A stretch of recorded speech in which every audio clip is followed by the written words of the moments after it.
said I was going to talk about one of the theories that is floating around this little globe of ours about the death of JonBenet Ramsey, namely the theory that Patsy dunnit, so PDI, and not the mommy dearest JonBenet had a urinary accident theory, but that Patsy Ramsey was in a psychotic state and killed JonBenet. And I realised that I probably can't just talk about this for only half an hour because there's a lot to explore here, so I'll kind of just try and slow myself down and work through it. Not that I wanted to make a series about this particular angle, okay? It's not my theory, and everything I say in this video, it's just opinion, it's just a discussion, whether it's about the theory itself, about root causes, about aftermath, whether it's about psychosis, mental well-being, etc.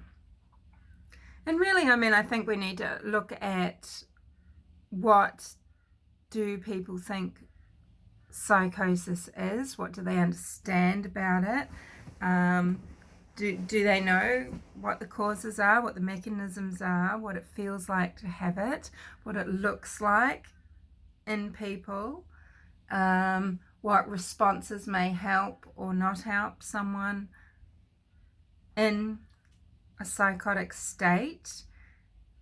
And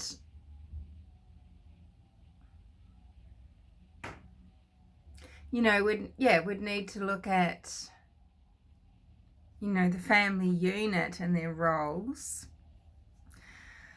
Anyway, so it's probably not just a quick discussion, but anyway, let's forge ahead. Let's talk about psychosis. Now, are you someone that subscribes to just a century's worth of psychoanalysis babble from people like Freud and Jung, and you think about archetypes, and you think about what type of father John Ramsey was, what type of son Burke would have been to this type of father, what role mother had in this family, who the daughter was, how father relates to daughter. Has he got anima, underdevelopment? And what is John's shadow? And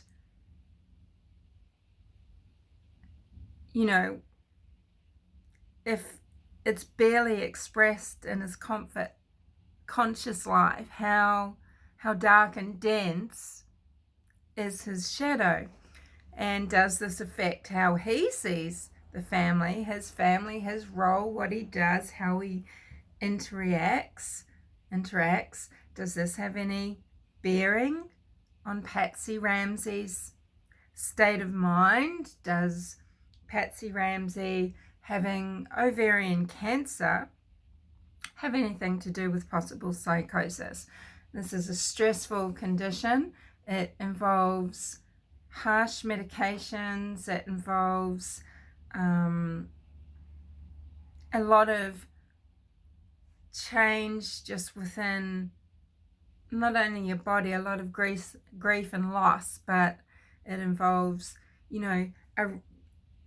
maybe a reprioritizing of everything about your lifestyle, how you operate with your family group, what's prioritized, what your belief system is.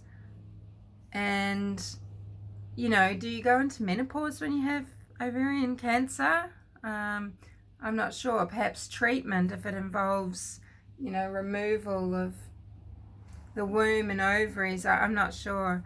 But did Patsy Ramsey go into menopause menopause can be a trigger for psychotic episodes as well. Even without that happening to you, you can suffer from nightmares and a special kind of hell, all to do with, you know, identity and the way you connect to the world and way you connect to self, and the fact that you can't understand what's real sometimes, what's real feeling and what's real reaction, because you just could feel possessed. Okay, and what do you really think though psychosis is, and how it, what does it reflect about the world? Okay, so what would, say, a mother having psychotic breaks, what does this tell you about her environment? Does it tell you anything about the environment? Yeah, because psychosis, it's a survival mechanism, okay? Our mammalian brain has taken something that is just this primitive flight and freeze response to, say, being hunted down by a saber-toothed tiger. You know, you might try and fight it, and then if you're still alive, you might then try and run away. And if you're still being chased, and you don't think you can find anywhere to hide, maybe you'll try playing dead. So when we, in our modern life, in our modern Homo sapien, whatever you want to think this is, you know, in response to threat, and mostly where's threat coming from now? It's coming from other humans, isn't it? What are we going to do? Well, we need to get away from this. This is experience extreme fear. It's under threat. And this could be from any event or situation that would cause someone to dissociate. And not only to dissociate, but to have something much more active, which is to separate into another being, another self experience altogether, which might be absolutely frightening and everything, but hey, it's not the situation that this human being, whatever this is experiencing, is, you know, as reality. So if you're going to protect yourself, you know, in this survival mode, you know, this functional mode of going into psychosis, you know, it's protective. It's there for a reason, and if it's there for a reason, it's a message. It's a message to anyone that might view what a person is exhibiting when they are living through this hell. What are some of the things that people in psychosis experience and exhibit? So speech disorder, sleep disorder, depression. You've got delusions, hallucinations. Hallucinations are anything from, you know, any of your senses. So, and that could be part of dissociation if you're going to imagine someone there maybe as a support in a terrible time, or maybe you're going to imagine someone is there in hot pursuit of you, or whatever it is.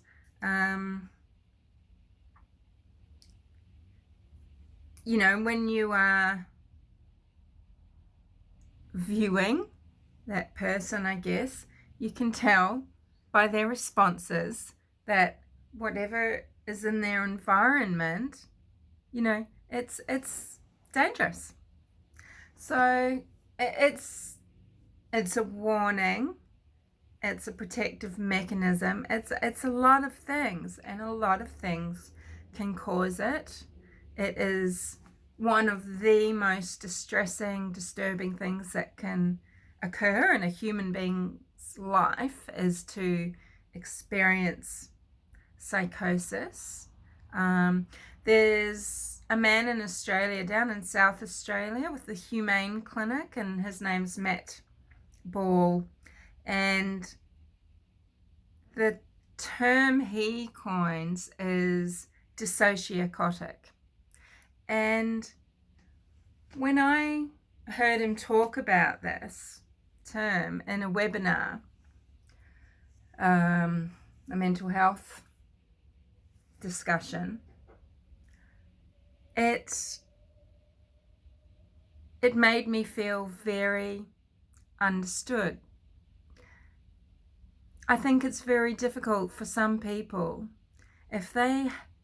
it's not that they may not be an empathetic person, or have an imagination, or have the will to understand things that they haven't experienced. But I think when it comes to psychosis, it's very difficult for a human being who has not lived that way to know what it's like, to understand the causes, to understand the mechanisms, to understand what they are seeing in a person, what might be going on with that person when they are seeing certain behaviors. They don't know what it is. And what happens is, the person who's desperate for connection, I mean, they may be trying to isolate and get away because everything is so difficult and painful around them, because you don't know what it is that's making their pain intensify and their fear intensify. But it could be anything, right? So, you know, people will say, oh, you know, if you're psychotic and scared you're being pursued, you'd want to run into a crowd. So Eliza Lamb would have just gone downstairs to the lobby and hung out just to feel safe. Fuck no. Okay, no, because you don't know that, because she could have been trying to find the most quiet, safe, non-stimulating place where she could just try to somehow manage what was happening. You desperately do need human connection, but you're often not going to get the responses that make connection possible. So there's these layers and layers of torment that go along with it. And when you are lucky enough to come out the other side of psychosis, then you're most likely going to be left with post-traumatic stress disorder to some degree. And if there can be degrees of that, well, I think there can be, because I think some people manage to be quite functional even through living with being dissociacotic, because I know I did, because I know I had jobs for years and had to just move through life just healing by basically putting distance between this and that state of having to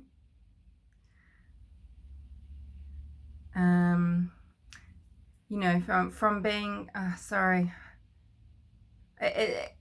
it's basically had to be time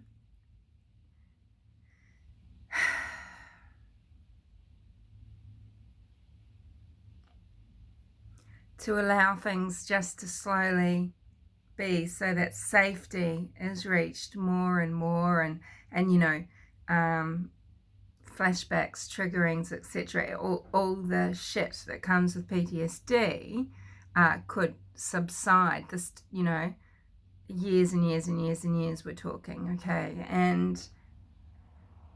But you know, people need to know they can get there, and I think there's a lot of misunderstanding, thinking once someone is in the throes of certain things, schizophrenia, and experiencing psychotic episodes, or having PTSD. I mean, these things I don't think have to be permanent, okay? And it is about your reaction to your environment and what environment you're in and how you're interpreting all of this to do with, you know, the threat model. So, okay, so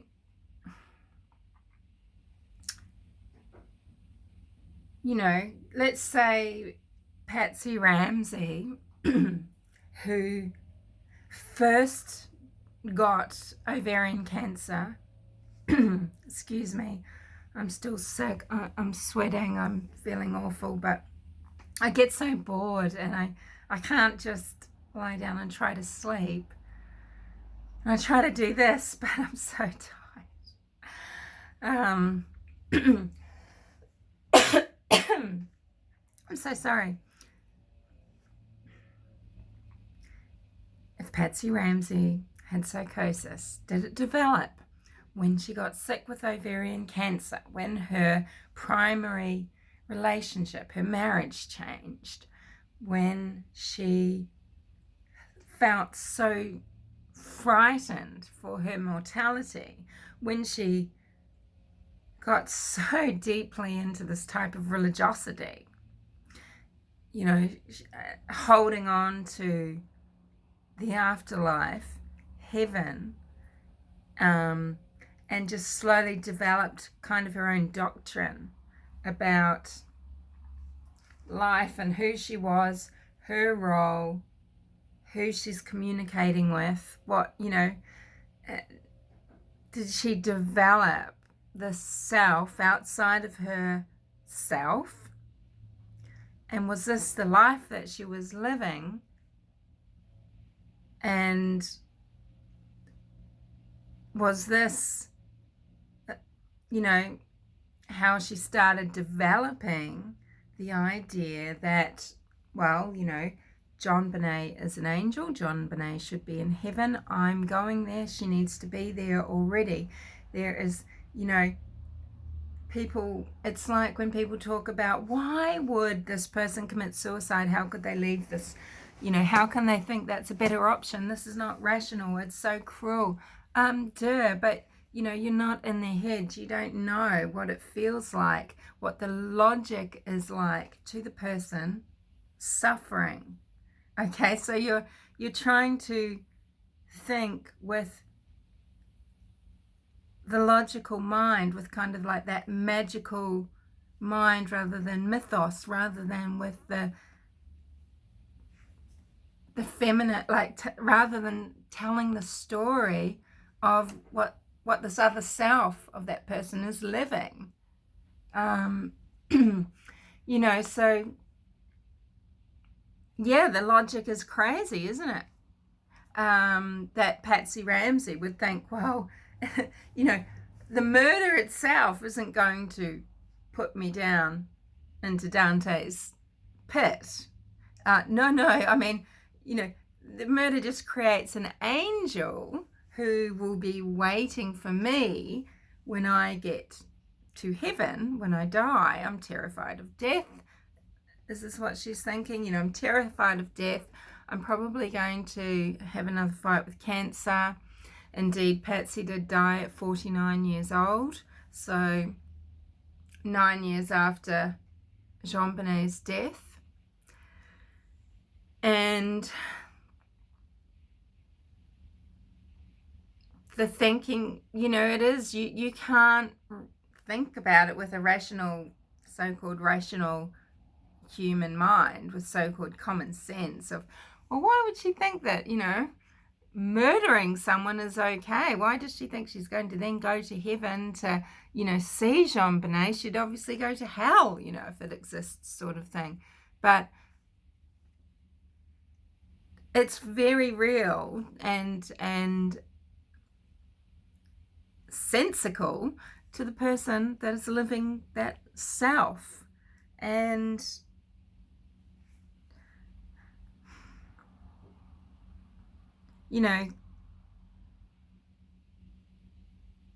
what allowed, if this is the case, if Patsy has somehow gone into another self, and for the most part was always had these ideas just brewing, growing, even though, no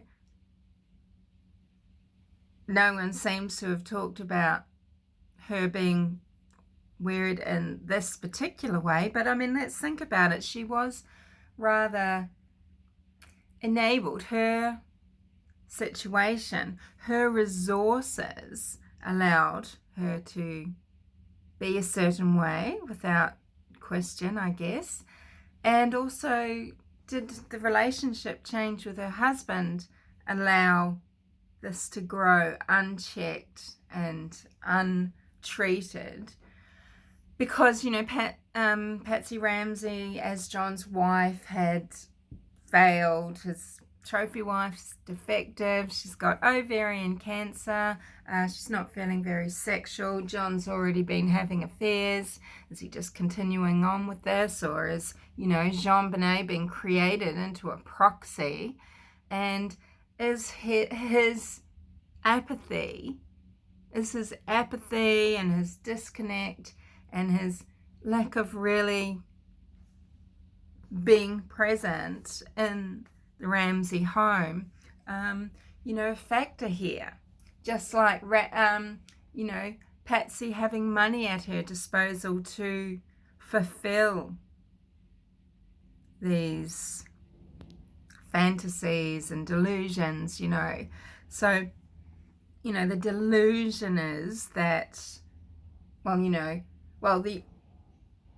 the root cause might have been several fold. She could have been susceptible from childhood. Psychosis will often first make an appearance in late teens through the 20s. And, I think Patsy's had a certain type of upbringing with maybe a narcissistic mother, and she's been objectified, and she's been, she was brought up to find a husband and be a particular type of wife, to be a particular type of person. She wanted her own gig, though, really. She wanted her own shit going on. John wasn't going to be the only public figure, the only successful person. So, she involved herself in so many activities. And then getting sick when JonBenet was 3, that's changed her perspective on life. She says she didn't give a shit about wet beds. I mean, it's kind of like, well, she dropped any idea of the children's future. She didn't think, well, I better set them up to be these adults that have self-esteem because they get feelings about self from within. I'm going to set them up to be balanced, positive, capable, have, all this self-belief and things. No, she thought only of herself. So she didn't think, well, what's healthy for this child? Do I just let them wet the bed? Do I, keep giving them, hot tea at night time so that they go to bed, they wet the bed, they feel humiliated, they, it makes them feel uncomfortable physically, it could be distressing in so many ways to children, but she's not spending time, you know, in that parental role of mother. She's Patsy Ramsey, and this is JonBenet, her American Little Miss America. Burke probably had quite a lot of attention from Patsy until JonBenet. Maybe this was a really good thing, but you know, people question too, like, what was going on with Burke to stand by all this palaver then, and why is he so detached in these interviews, and just said, no, you know, I'm just getting on with my life, you know. Was there room for Burke to have a freaking emotion? Do you think that kid could express anything? You know, he had to be accepted by John Ramsey. He has to you know, this is the man-son thing, I guess, where, you know, what's going to be accepted by the father, you know, and there's expectations on Burke. There's expectations on Burke to be as sporty as the rest of the family. He's playing basketball. He's quite tall for his age, and he was the tallest in the team, apparently. There were expectations on him, and he wanted a relationship with his parents and with his father. So, you know, maybe you don't cause them any hassle. Maybe you don't rock the boat. Maybe you're, you know, no, I'm okay. You know, everything's all right. And I can see that this is a big issue. And if ever I tried to talk about JonBenet, everybody cries, or I get sent to my room, or no one spends time doing things with me. I mean, who the fuck knows what hell this kid was going through, right? Sure, it's a little bit creepy seeming now. Who knows what's going on? But I think there's a lot of unfair judgment thrown on a 9-year-old boy. Not saying that's, you know, there's 9-year-olds can be quite sophisticated. 9-year-olds can be very immature. And it's a very tricky time, 9, 10, isn't it? It's another one of those sort of times when in development where big changes can happen, but you're caught between wanting to be mollycoddled maybe and wanting more independence. And, you know, with this cataclysmic event that's gone on, and maybe with what Burke knows, you know, how do you think he's going to act at the time? And Patsy Ramsey, if she's developing these ideas about her mortality and that JonBenet is somehow an angel, that is her savior, that will see her through to heaven. You know, this is what some people say drove, you know, this psychotic state of mind and the murder. It was a ritual, and it represented something. I mean, I can certainly see a lot of ritualistic things there, some of which I've spoken about. But sorry, what timing have we got here? Okay, now I wrote something down. If I can find it. Sorry. Fascinating, isn't it? It's riveting.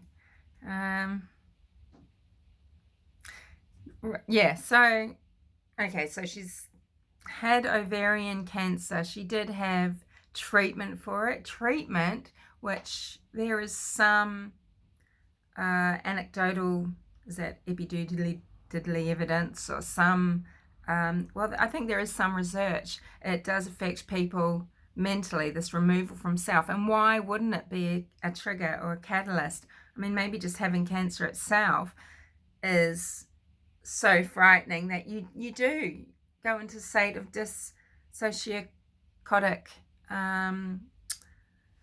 self, because there's a lot of terrible shit happening here. I'm going to do this instead, right? It's this sense of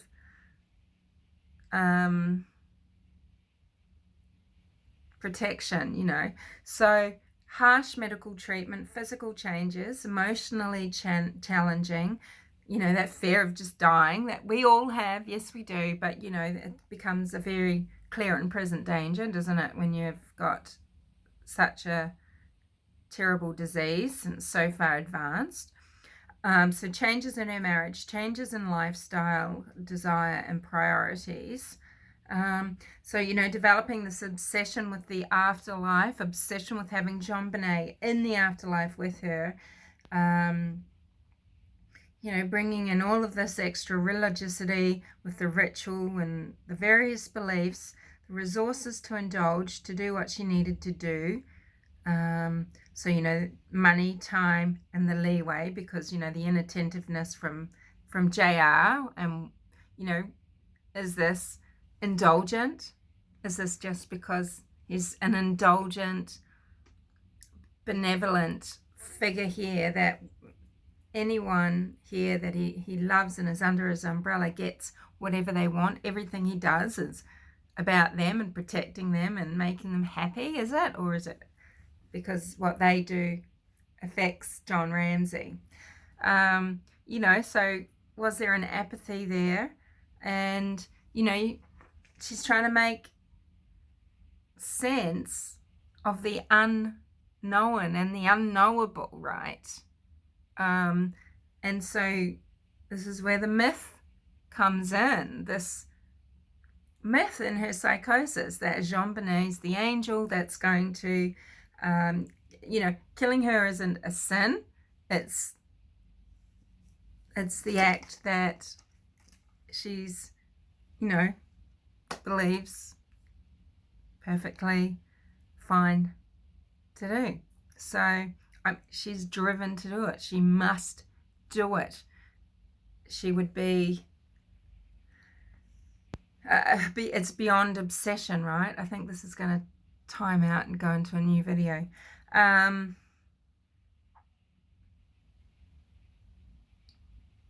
Maybe that's enough anyway. Yeah, so, I mean, that's just sort of the ground, the foundation of how I would start to think, okay, well, if I'm going to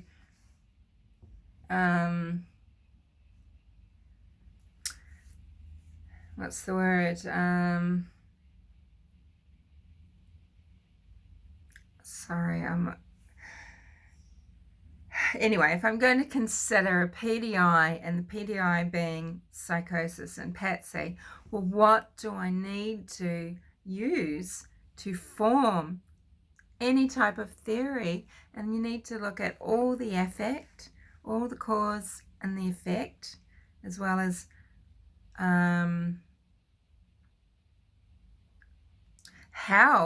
how did it happen, and what was happening in the years after.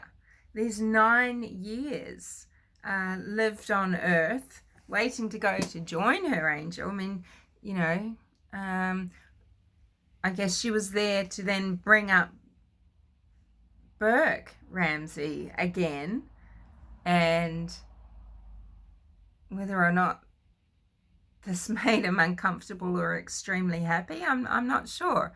You know, we don't know very much about Burke, other than, as I've said, he went to a regular high school.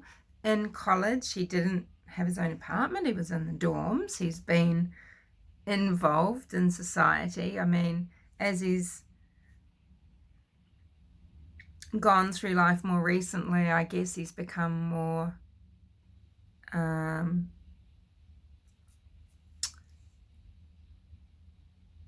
don't know if it's a true hibernation, you know, working from home and that sort of thing, because from what I understand, he seems to have an outgoing lifestyle where he's enjoying hobbies and sports and girlfriends and, you know, but where are the scandals?